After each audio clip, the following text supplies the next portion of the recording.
بسم الله والحمد لله والصلاة والسلام على رسول الله. أسأل الله العظيم رب العرش الكريم بكل اسم هو له إن الله يغفر لنا ولكم الوالدين مغفرة كاملة وتامة. كما نسأله سبحانه وتعالى أن يجعل هذا المجلس موجب للرحمة والمغفرة والرضوان. حديثي معكم في هذه الدقائق عن أمرين.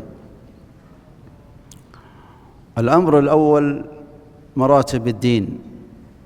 الدين هذا العظيم الذي أكرم الله هذه الأمة به وأكرمنا جميعا له 3 مراتب: الإسلام والإيمان والإحسان. وكل مرتبة من هذه المراتب ال3 لها نور. أقل المراتب نورا هو نور الإسلام، لأن الأعراب لما قالوا آمنا قال الله قولوا أسلمنا ولما يدخل الإيمان في قلوبكم. فهذا الإسلام نور، له نور، لكنه أقل المراتب نورا إذا وصل الإنسان إلى هذه المرتبة. أعظم من مرتبة الإسلام نور الإيمان، والإيمان هذا إذا دخل في القلب فنوره أعظم من نور الإسلام. وإذا تحقق الإيمان في القلب حقيقة تنقاد جميع الجوارح لطاعة الله. ثم أعظم من هذا من نور الإسلام ونور الإيمان نور الإحسان. الإحسان له نور، وهو أعظم المراتب ال3 نور. يقول الإمام ابن القيم عليه رحمة الله: ونور الإحسان أعظم من نور الإيمان ونور الإسلام. وإذا اجتمعت الأنوار ال3 في القلب، نور الإيمان ونور الإحسان ونور الإيمان، فإنه يمتلئ القلب نورا، وبهذا يصل الإنسان إلى أعلى الدرجات. طبعا يقول أحد العلماء عليه رحمة الله: إن القلب إذا امتلأ إيمان، إذا جاء الشر يريد يدخل في هذا القلب فإنه لا يجد فيه مكان، لأن القلب لما يمتلئ خير، إذا جاء الشر يريد يدخل في هذا القلب الذي امتلأ بهذه الأنوار ال3 لا يجد فيه مكان، بخلاف الكافر والفاجر. فإن الإيمان إذا أراد يدخل إلى هذا القلب، فبعض الناس إذا جاء الخير يريد يدخل هذا القلب لا يجد فيه مكان، وخصوصا قلب الكافر. ومن هنا النبي صلى الله عليه وسلم فيه حديث عجيب اللي هو حديث العنب. في العنب قال: لا تقولوا عن العنب كرما. نهى أن يسمى العنب كرم. قالوا: لماذا؟ قالوا: لأن العرب كانت تسمي العنب كرما لكثرة منافعه وخيره. فالعنب يؤكل حلوا، ويؤكل مرا، ويؤكل رطبا، ويؤكل يابس، ويصنع منه أنواع الأشربة ويجتنى منه، ولهذا تسميه العرب كرم. فقال الرسول: نهى عن نسميه كرما، وقال: إن الأولى بهذا قلب المؤمن. المؤمن إذا امتلأ قلبه خير فإنه كما في الآية اللي في سورة البقرة: ليس البر أن تولوا وجوهكم قبل المشرق والمغرب، ثم ذكر البر، والبر هو الخير الكثير. فقلب المؤمن هو الأليق بهذا الوصف اللي هو الكرم، لأنه أكثر لكثرة الخير اللي فيه من البر واللين والرحمة والعدل والإحسان. شوف كيف وصف الله البر في آية البقرة. ذكر أولا أصول الإيمان ال5. قال: ليس البر أن تولوا وجوهكم ولكن البر من آمن بالله واليوم الآخر والملائكة والكتاب والنبيين. هذه أصول الإيمان ال5، هذا أول أصل. الأمر الثاني ذكر المال، أن الإنسان يؤتي المال على حبه، ويؤتيه ذوي القربى واليتامى والسائلين وفي الرقاب. ثم أقام الصلاة وآتى الزكاة، وذكر أنواع الصبر الثلاثة: إن الصابرين في البأساء وفي الضراء وحين البأس.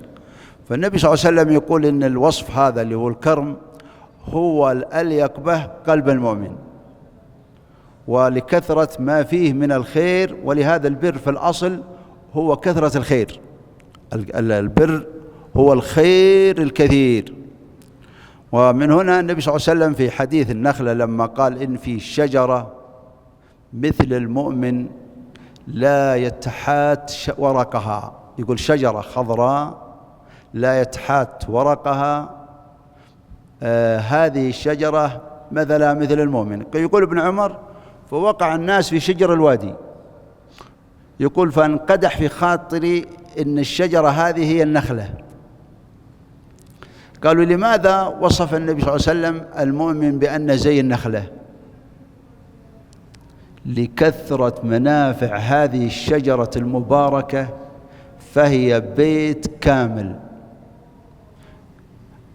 الشجرة هذه يؤكل ثمرها طوال العام على مدار الوقت كامل، وهذه الشجرة يصنع منها بيت كامل، إن أردتها جذع، إن أردتها أواني، إن أردتها حبال، إن أردتها بسط، إن أردتها فرش، إن أردتها عريش، إن أردتها، في جميع الأحوال. سبحان الله الشجرة هذه فيها خير. واللي أعظم من هذا كله قلبها، قلب النخلة أبيض، وكذلك قلب المؤمن.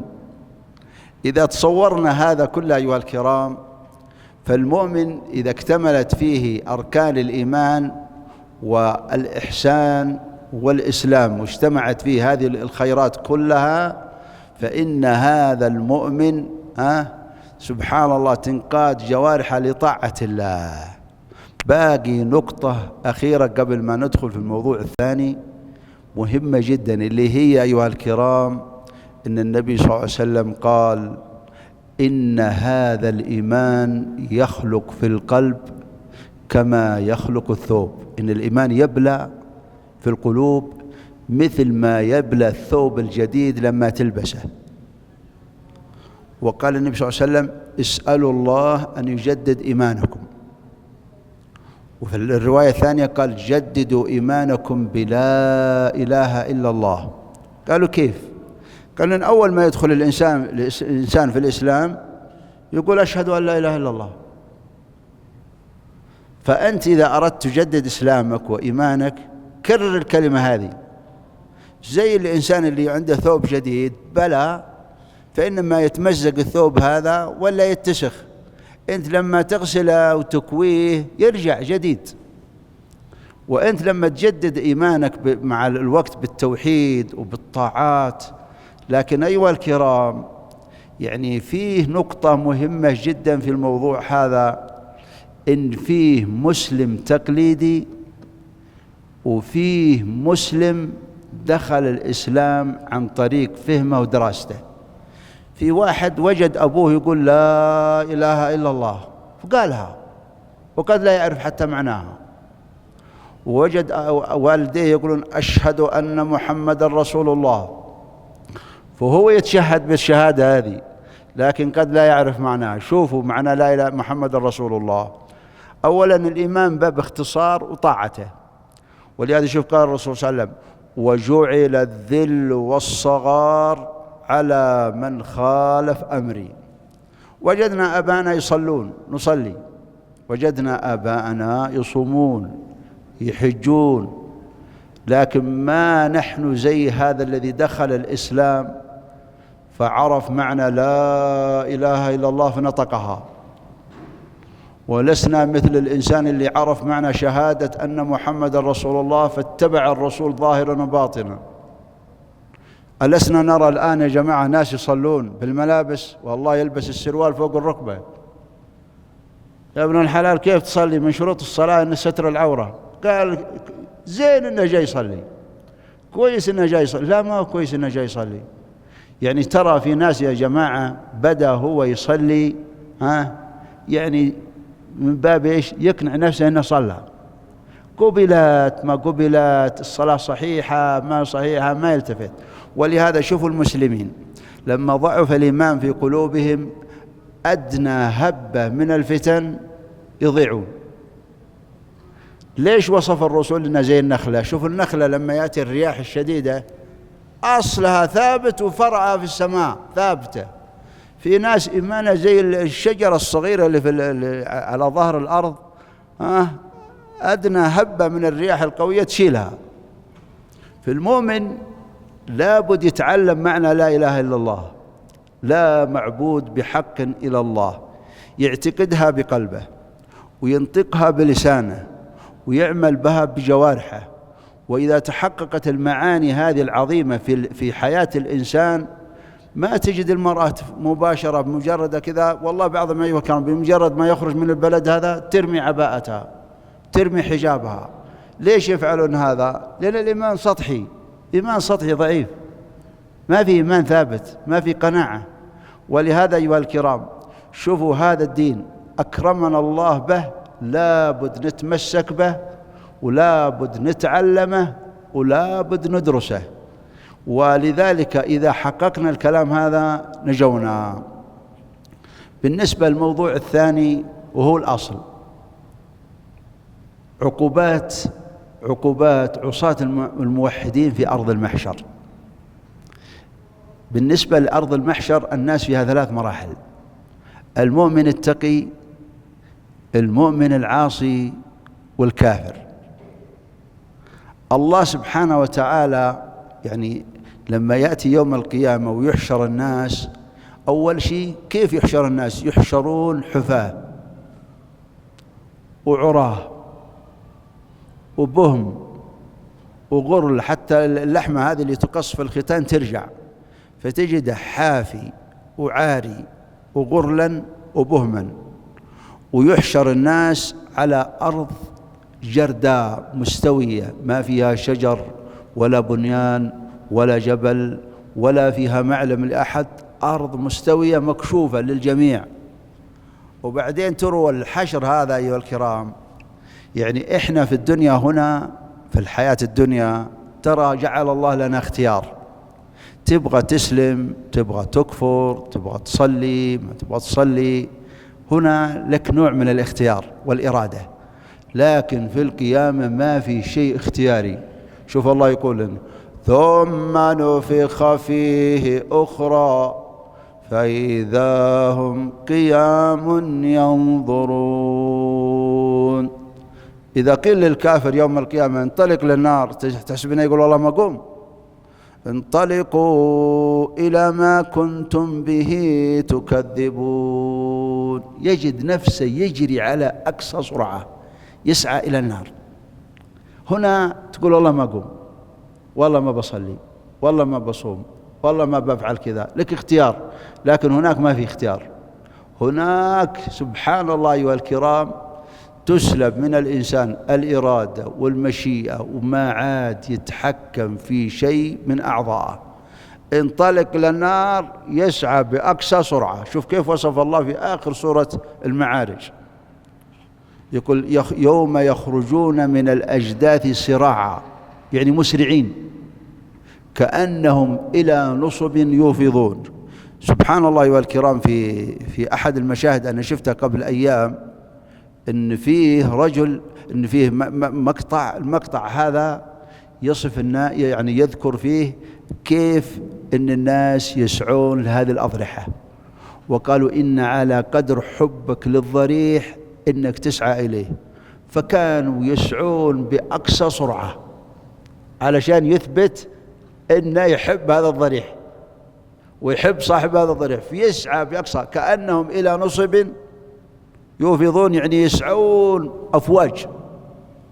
انطلقوا إلى ما كنتم به تكذبون. يجد نفسه يسعى إلى النار بأقصى سرعة. طبعا الكفار ما يصلون إلى الصراط هذا ما يصلون إليه، لأنهم بعد الميزان يتوجهون إلى النار. فبالنسبة للحشر أيها الكرام وصفها الله. بقي نقطة، يعني لماذا المؤمن العاصي والكافر، لماذا هذا كفر ولماذا هذا عصى؟ ليش ورد في الحديث لا يدخل الجنة قتات، لا يدخل الجنة عاق والدين، عاق، ولا يدخل الجنة قاطع رحم؟ ذكر لهم أحاديث. إيش السبب؟ طبعا هذا الحديث المراد به لا يدخلون ابتداء، ولا عاق الوالدين إذا كان موحد بيدخل في النهاية.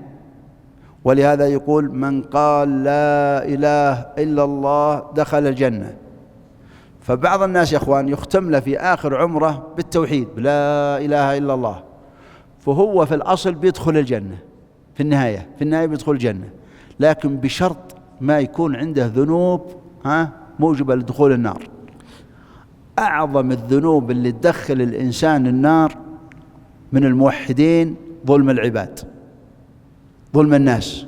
اللي يظلم الناس هذا بيدخل النار والعياذ بالله، إلا أن يتدارك الله، لأن العاصي عصاة الموحدين تحت المشيئة، ممكن الله يغفر لهم، وممكن العقوبات اللي يجدوها، الأهوال اللي وجدوها في القبر أو رأوها في العرصات، ممكن الله يغفر لهم بهذه الأهوال، لكنهم يدخلون والعياذ بالله إذا دخلوا النار يخرجون منها. فكيف يخرج الكافر؟ كيف يحشر الكافر؟ كيف يحشر المؤمن؟ أولا بالنسبة للمؤمن ليس على أهل لا إله إلا الله لا وحشة عند الموت، ولا وحشة في القبر، ولا وحشة في الحشر.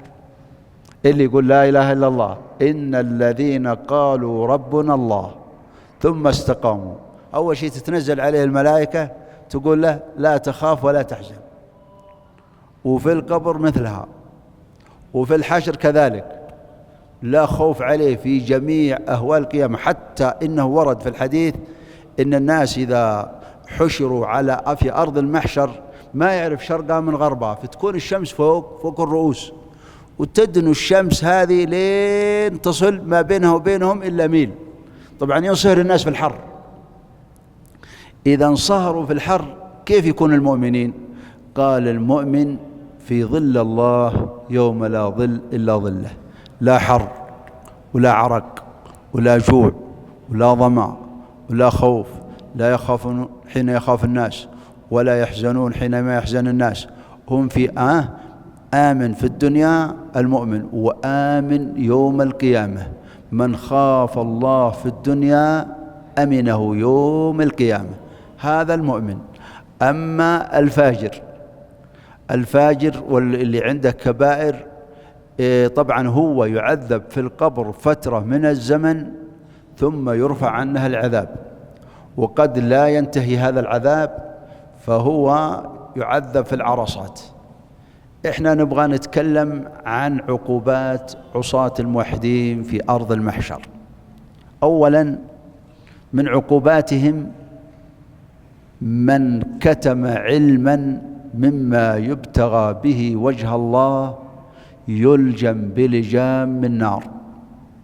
أنا سمعت واحد يقول أنا لا أدين بمذهب وأنا وإيش أنت يا عبد الله وليش تقول الكلام هذا؟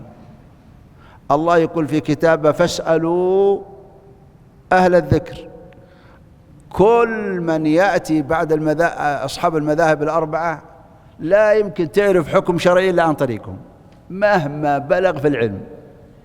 كل من جاء وتعلم العلم فهو على هذه المذاهب الأربعة، لا يمكن أن يعرف حكما شرعيا إلا عن طريقهم. ولهذا يقول الله ومن أظلم ممن افترى على الله كذبا ليضل الناس بغير علم. ترى العلم هذا مسؤولية كبيرة جدا. الإنسان اللي عنده علم يكتمه أو يضلل الناس ترى بيلجم بلجام من نار، ونسأل الله العظيم العافية. الأمر الثاني الزكاة.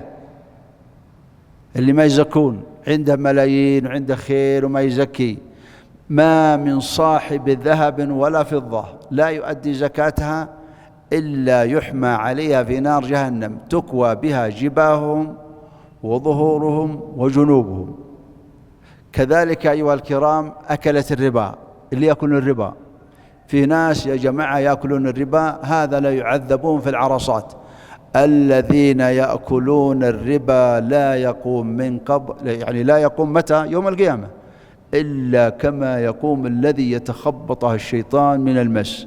والله في الزمان هذا لا يكاد أحد يسلم من الربا، ونسأل الله العظيم العافية. كذلك أيها الكرام اللي يملون أذانه من الحرام، يملأ أذنه، عاد الجوالات هذه يا جماعة ملئت الأذان، ملئت الأبصار بالمناظر هذه المحرمات.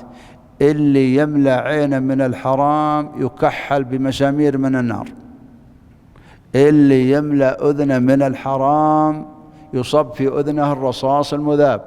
شفت المسألة ما هي بسيطة، يعني القضية شوفوا الآن بعض الناس يحسب أنه يقول إذا قال لا إله إلا الله ينتهي الموضوع.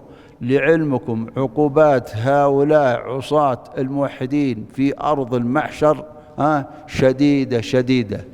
المرأة التي قال صنفان من أهل النار كاسيات عاريات مائلات مميلات. على كل حال أيها الكرام نسأل الله العظيم العفو والعافية. أنا نسيتها وأنا بأختم حديث بها.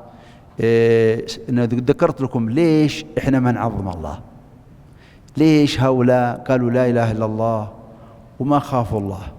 تروا الله سبحانه وتعالى قال لنا في سورة وما قدر الله حق قدره. إحنا ما عظمنا الله. ليش الإنسان يقع في كبائر الذنوب، يزني، يسرق، يعق والديه، يقطع أرحامه، يفعل، ترى ما عرف من هو الله. أن الله سبحانه وتعالى ذكر لنا عظمته، إن الأرض هذه اللي نشوفها الأرض كلها قبضته يوم القيامة، والسماوات مطويات بيمينه، ثم يقول يمجد نفسه أنا الملك أنا الملك، أين الملوك أين الجبارون أين المتكبرون. يعني شوف الآن في الحشر يحشر المتكبر، تقول يا ابن الحلال اتق الله، وإذا قيل له اتق الله أخذته العزة بالإثم. إنهم كانوا إذا قيل لهم لا إله إلا الله يستكبرون. أين المتكبرون؟ دخل حبر من أحبار اليهود على النبي صلى الله عليه وسلم وهو جالس، فقال إن الله يضع السماوات يوم القيامة على إصبع، والأراضين على إصبع، والماء والثرى على إصبع، والجبال والشجر على إصبع، والخلائق على إصبع، ثم يهزها ويقول أنا الملك. فضحك النبي صلى الله عليه وسلم، ضحك.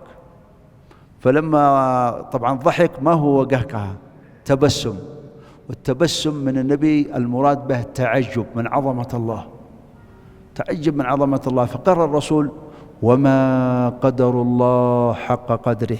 ليش هؤلاء يا أخوان يتكبرون؟ ليش يتجبرون؟ ليش الإنسان يعق والديه؟ ليش يقطع أرحامه؟ ليش يأكل الربا؟ تقول له اتق الله أخذته العزة بالإثم، ما كأنه يسمع، والوعيد غير يبالي به. ثلاثة لا ينظر الله إليهم ولا يزكيهم ولهم عذاب أليم. وذكر المسبل إزارة، يجر ثوبه في الأرض ما عنده ولا يبالي بالوعيد. والمنان المنفق سلعته جالس في السوق علي الحرام، ويحلف أيمان كاذبة وفاجرة، يقول ما عرف عظمتي من حلف بي كاذب.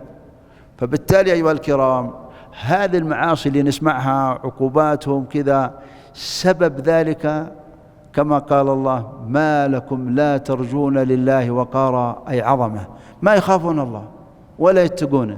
ومن هنا أيها الكرام هذا المؤمن لا خوف عليه ولا وحشة، لا في الموت ولا في القبر، ولا اللي يخافون الله. واللي ما يخاف الله من عصاة الموحدين أمام العقوبات عند الموت وفي القبر ويوم القيامة. وأما الكافر إيش يحصل له؟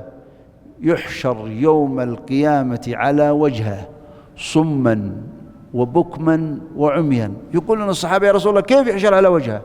قال اللي مشاه على رجليه يمشي على وجهه ويحشر إلى النار.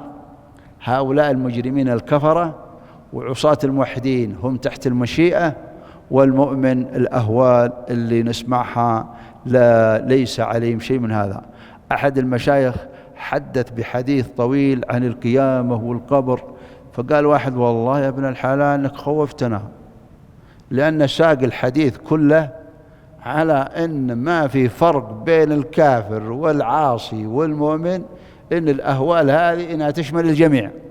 لا، ما هي كذا، ما هي كذا. المؤمن ليس عليه خوف ولا وحشة في جميع المراحل كلها، حتى لما تدني الشمس، حتى لما ولذلك ليس عليه لا وحشة لا في القبر ولا في الحشر ولا شيء.